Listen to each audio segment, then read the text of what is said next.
With people staying home for Thanksgiving this year, it's likely that people are rolling up their sleeves and cooking turkeys for the first time, leaving a lot of room for food preparation mistakes. We spoke with Dr. Mike Evangel, who shares Thanksgiving food safety tips. We should be looking for a turkey that preferably is pasture raised. Now, unfortunately, the terms cage-free, free roaming, pasture raised, they're not regulated by the federal government as organic is. Organic is very strictly regulated. But the other terms can be used very loosely. And unfortunately, you don't really know what you're getting unless you know the farmer directly or you know someone that can vouch for the farmer. As far as organic goes, just eating organic corn isn't a very good thing for a turkey. They should be eating bugs and worms, grasshoppers, grass, seeds, what they forage in the wild, and that makes for the healthiest turkey. Whenever you eat any sort of wildlife, you try to eat the wildlife that eats what it eats in nature.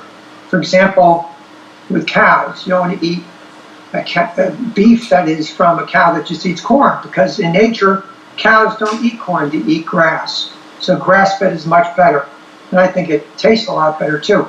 But when you eat a turkey that is raised properly, the omega-3 fats, and omega-3 fats are very good for the immune system, very good for fighting COVID. The omega-3 fats are much higher in proportion to the omega-6 fats. With conventional turkeys, you might get 15 omega-6s to 1 omega-3. With the pastured ones that are basically foraging, it might be 7 to 1. So it's a lot better of a ratio. And you also have higher selenium and zinc, a lot of different B vitamins. Out of the 13 essential vitamins, 8 of them are B vitamins, and turkey is very high in B vitamins in general. And we need these essential vitamins to be healthy, to have your body operating at full efficiency. Sure, and when it comes to preparing a turkey, what are some precautions we should be taking this year? Well, one thing a lot of people do, and they do it improperly, is they wash the turkey. If you want to give a nice bath, wash it out in the sink. But that can splash water and get E. coli or salmonella on other surfaces.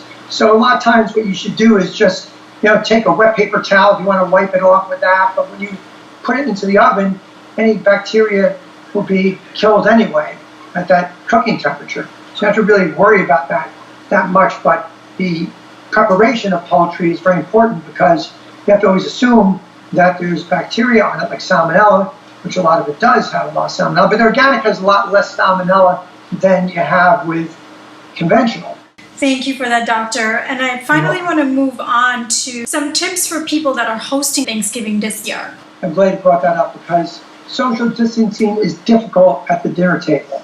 Because unless you have one of those King Arthur tables that are basically as big as a whole long room, you're going to be less than 6 feet apart. So, it's a good thing to try to get people kind of face different directions if you can, because when you talk, you give off respiratory droplets, respiratory aerosol, and the CDC says that that's really the major way this virus is transmitted from those droplets. So if you can be socially distanced as well as you can, and then try not to be, talking directly at people, it's a difficult thing though, because you have to talk at Thanksgiving dinner. And but try not to overeat, because portion control is extremely important. A lot of people say they get tired after they think it's a tryptophan in the turkey, but it's not so much that, it's overindulgence that will get people to really not feel well, and to really, the blood goes to the intestines rather than going to the rest of the body. And the combination of alcohol and overindulgence can cause heart attacks. So be careful, because that you can be ripe for that on a holiday, especially the stress of the holidays thrown in. Great. Doctor, we're going to leave it there. Thank you for joining us today. You're very welcome. Thank you for having me.